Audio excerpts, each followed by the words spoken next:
Shalom dan selamat malam teman-teman yang dikasihi oleh Tuhan kita Yesus Kristus. Kembali lagi kita akan mendengar renungan. Namun sebelum masuk pada renungan, terlebih dahulu saya akan membacakan ayat Alkitab yang terambil dalam 2 Korintus 12 ayat 9 yang berbunyi demikian.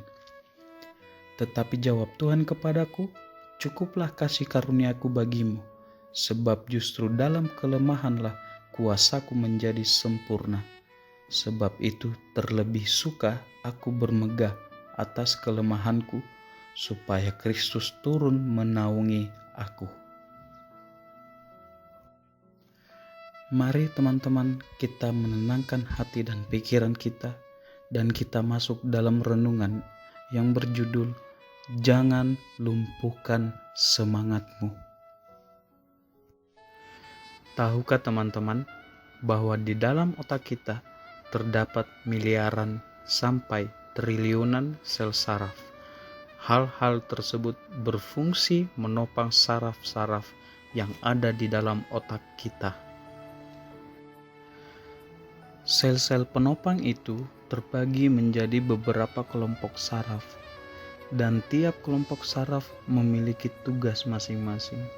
Ada saraf yang bekerja untuk menopang otot gerak, otot penglihatan, otot pendengaran, dan lain sebagainya. Dengan kata lain, saraf-saraf sangat menopang kehidupan manusia secara keseluruhan. Semua saraf yang ada harus bekerja dengan seimbang, atau jangan sampai ada satupun saraf yang terganggu. Apabila itu terjadi, maka akan mempengaruhi fungsi otot yang ditopang oleh saraf-saraf tersebut. Dan hal tersebut akan mengakibatkan penurunan, bahkan kehilangan kekuatan dan kerja otot, sehingga fungsi sejumlah organ dalam tubuh pun menjadi terganggu. Seiring berkembangnya zaman, berkembang juga ilmu kedokteran. Ada banyak jenis penyakit saraf yang ditemukan. Salah satunya adalah spinocerebellar ataxia atau disingkat dengan SCA.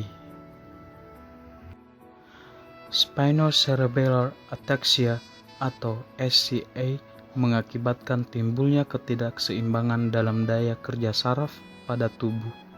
Akibatnya, sel saraf pada sumsum tulang belakang, otak kecil, dan penghubung otak besar ke otak kecil mengalami perubahan bahkan kehilangan fungsinya.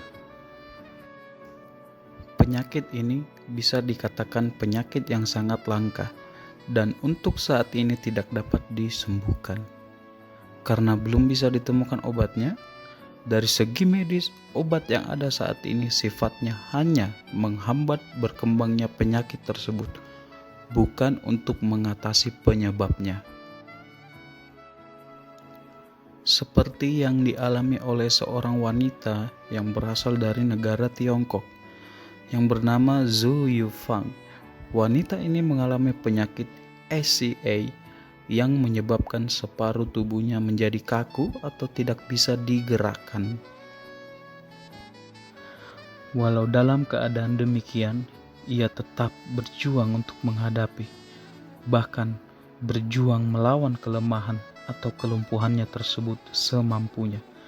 Dengan semangat yang tidak patah, ia berusaha melakukan yang terbaik dalam tanggung jawabnya sebagai seorang pengajar di sebuah sekolah. Ia memilih agar semangat hidupnya tidak dikalahkan oleh kelumpuhannya. Ia mengetahui tentang penyakitnya yang tidak bisa disembuhkan, yang artinya seumur hidup ia dalam keadaan tubuh yang semakin kaku. Namun ia tidak mau semangat hidupnya juga ikut kaku, bahkan mati. Ia tetap berkarya meskipun di dalam keterbatasannya. Kelumpuhan secara fisik bisa kita analogikan dengan kelumpuhan dalam kehidupan pribadi kita. Jangan pasrah begitu saja dengan kelumpuhan hidup kita. Kelumpuhan yang dimaksud misalnya kelumpuhan dalam ekonomi, keluarga, pekerjaan, dan lain sebagainya. Kita harus bertahan dan tetap berjuang sesuai dengan apa yang bisa kita lakukan. Dan ingat bahwa selalu ada Tuhan yang senantiasa memampukan kita untuk menjalaninya. Dalam kelemahan kita, disitulah kuasanya nyata. Demikianlah firman Tuhan. Berbahagialah orang yang mendengar dan memeliharanya dalam kehidupan sehari-hari. Amin.